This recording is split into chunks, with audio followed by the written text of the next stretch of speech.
Hello বন্ধুরা, HD লাইফে তোমাদের সবাইকে স্বাগত জানিয়ে শুরু করছি আরও একটা নতুন ব্লগ।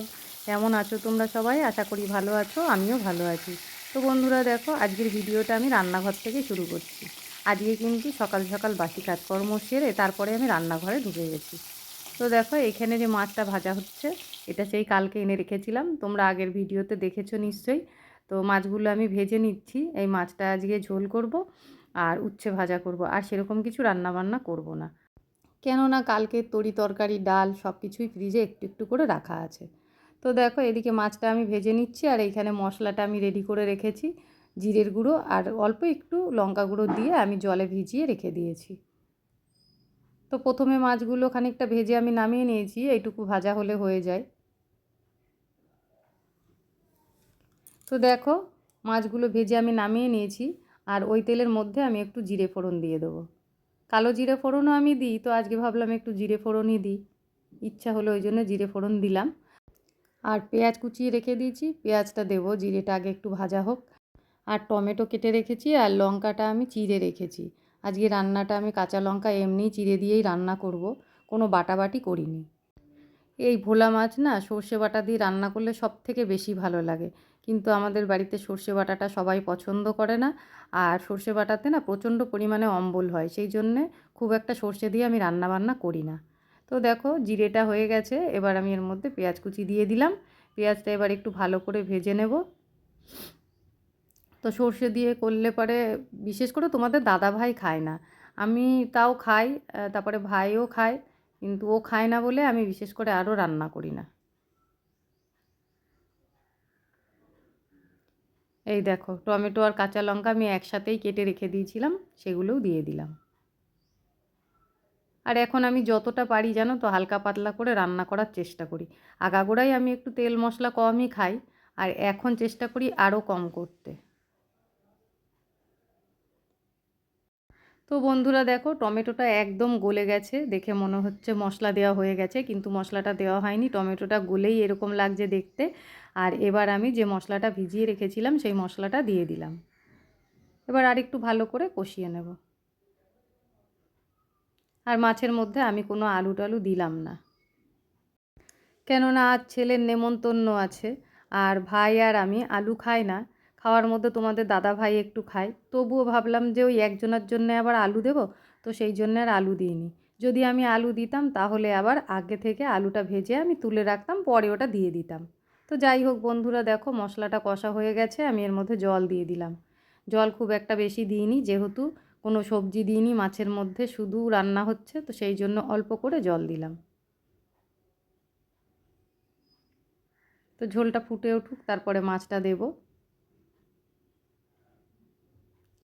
তো বন্ধুরা দেখো, মাছের ঝোল হয়ে গেছে, এটা নামিয়ে নিয়েছি। এবার উচ্ছে কেটে রেখেছি, উচ্ছেটা এখন ভেজে নেব, তারপর ফ্রিজের তরকারিগুলো সব গরম করব। তো বন্ধুরা দেখো, রান্না বান্না হয়ে গেছে, আর এই দেখো এইখানে উচ্ছেটা ভাজা রয়েছে। আর এই যে ডালটা কিন্তু কালকের ডাল ছিল, গরম করে রেখেছি। আর মাছের ঝোল তো তোমরা দেখেছোই, আর একবার দেখিয়ে দিলাম।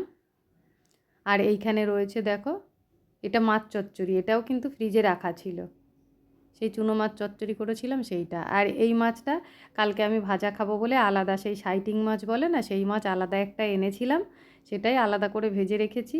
আর এইটা বেতো শাক, বেতো শাকটা আমি কালকেই রান্না করেছিলাম, কিন্তু খাইনি কেউ, শুধু আমি খেয়েছিলাম, তোমাদের দাদা ভাই তারপরে ভাই ওরা কেউ খায়নি, রাখা ছিল।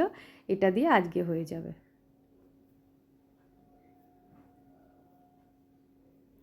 তো বন্ধুরা দেখো, ওদিকে রান্না বান্না হয়ে গেছে, আর কয়েকটা জামা কাপড় আমি ধুয়ে রেখে দিয়েছিলাম, সেইগুলো তখন আর মেলতে আসা হয়নি। তো এখন ছেলে আবার ওপরে স্নান করতে এসেছে, সেই জন্য আমার ওপরে আসতে হলো। ও সাবান টাবান দিয়ে চান করলে ওর সঙ্গে আমাকে একটু থাকতে হয়।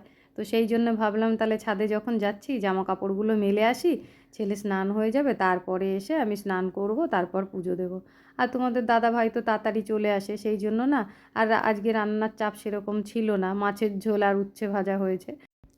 এখন শুধু গ্যাস পরিষ্কার করা আর রান্নাঘর পরিষ্কার করাটা বাকি আছে। তো এখন ছেলে স্নানটা করবে, তারপর আমি নিচে যাব, গিয়ে গ্যাস পরিষ্কার করব, রান্নাঘরটা মুছবো, মুছে তারপর স্নান করতে যাব। স্নান করে পুজো দেব, দিয়ে তারপরে খাওয়া দাওয়া। আর যতক্ষণে আমার পুজো কমপ্লিট হবে ততক্ষণে কিন্তু তোমাদের দাদা ভাইও চলে আসবে। তো চলো বন্ধুরা, জামা কাপড়গুলো মেলা হলো, এবার ছেলেকে একটু হেল্প করি, করে এবার নিচে যাব, গিয়ে রান্নাঘর পরিষ্কার করব। তো চলে এসেছি রান্নাঘর পরিষ্কার করতে। আর জানো তো, আমার রান্নাঘর পরিষ্কার করতেও এখন কত অসুবিধা হচ্ছে, কেননা বেসিনের পাইপটা যেদিন খুলে গেছিলো, ওই ওপরেরটার সাথে যেটা দিয়ে আটকানো থাকে তার একটা নাট আছে, সেই নাটটা খুলে পড়ে গেছিলো। সেদিনকে দুজনে মিলে অনেক খোঁজাখুঁজি করেছি জানো তো। তো সেই খুঁজে খুঁজে আর পেলাম না। তো নাটটা আনার সময় হচ্ছে না তোমাদের দাদা ভাইয়ের, সেই থেকে না পাইপটা ওই অবস্থাতেই পড়ে আছে। আর এদিকে আমার কাজকর্ম করতে খুব অসুবিধা হচ্ছে, অনেক সময় না ভুলে ভুলে কী করছি, বেসিনের কলটা খুলে ফেলছি, আর ওই ভেতর দিকটা ফাঁকা রয়েছে, ওইখানটায় জল পড়ে যাচ্ছে। তো ঠিক করবে, এক নাটটা নিয়ে একটা দোকানে দিয়ে এসে আজকে বলেছে যে নিয়ে আসবো রাত্রেবেলায়। তো যাই হোক, এত অসুবিধা হচ্ছে না তোমাদের কি বলবো। তো বন্ধুরা দেখো, এদিকে আমি গ্যাস পরিষ্কার করতে করতে ওদিকে আবার ছেলে রয়েছে আর আমাদের পুচকিটা রয়েছে, ওদের সঙ্গেই কথা বলছিলাম আর হাসাহাসি করছিলাম। ছেলের যেহেতু নেমন্তন্ন আছে তোমাদের বলছিলাম, তো সেই নিয়েই কথাবার্তা বলছিলাম আর ওইটা নিয়েই হাসাহাসি করছিলাম। আর ও নেমন্তন্ন খেতে গেলে পরে ওর জামা বলো প্যান্ট বলো সব ওর হাতের কাছে দিয়ে দিতে হবে, আর বারবার করে জিজ্ঞেস করছে মা কী পরে যাব, কী পরে যাব। তো সেই জন্যই আরও বেশি হাসাহাসি হচ্ছিল। তো চলো বন্ধুরা, কথা বলতে বলতে আমার গ্যাসটা পোছা হয়ে গেল, এবার যাই স্নান করতে। তো বন্ধুরা দেখো, স্নান করে পুজো দিয়ে চলে এসেছি খাওয়া দাওয়ার পাট সারতে। তো তোমাদের দাদা ভাইকে আগেই দিয়ে দিয়েছি, ওর খাওয়া প্রায় শেষ, এখন আমি শুরু করি। তো চলো, পরে আবার আসছি।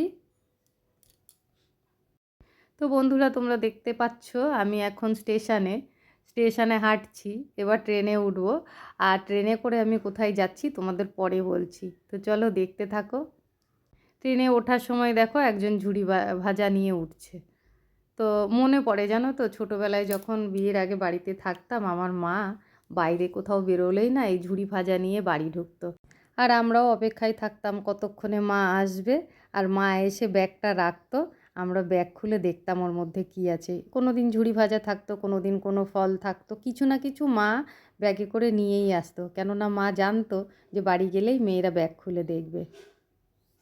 তো বন্ধুরা তোমরা দেখলে আমি ট্রেনে করে কোথাও একটা গেছিলাম, তোমাদের তখন বলিনি, চলো এখন বলি। আসলে বিকেলবেলায় আমি এখানেই আমার একটা কাজে বেরিয়েছিলাম, সেই পথেই আমি বাপের বাড়ির দেশে চলে গেছিলাম। আর বাপের বাড়ির দেশে বলছি কেন জানো তো, কেননা বাড়িতে যাইনি, আমি স্টেশন থেকেই ফিরেছি। আমি যে ট্রেনে গেছি সেই ট্রেনের ক্রসিংটা 20 মিনিটের মধ্যেই চলে আসে, ওইটুকু টাইমে তো আর বাপের বাড়িতে ঘুরে আসা যাবে না। তো সেই জন্য মাকে বলেছিলাম স্টেশনে আসতে। দুটো জিনিস দরকার ছিল, একটা হচ্ছে আমার রিপোর্ট, আর একটা ব্লাউজ বানাতে দেওয়া ছিল, সেই জিনিস দুটোই মা আমাকে নিতে ডাকছিল। তো ওই জন্য মাকে বললাম তুমি স্টেশনে আসো, আমি ওখান থেকেই জিনিসগুলো নিয়ে নেব। আর মা স্টেশনে নিয়ে এসেছিলো, আমি ওখান থেকে নিয়েই আবার ফিরলাম। তো বন্ধুরা আমার আজকের ভিডিওটা এই পর্যন্তই, তোমাদের কেমন লাগলো অবশ্যই কিন্তু কমেন্ট করে জানিও। আর যদি ভালো লেগে থাকে তাহলে একটা লাইক কমেন্ট শেয়ার করে দিও অবশ্যই।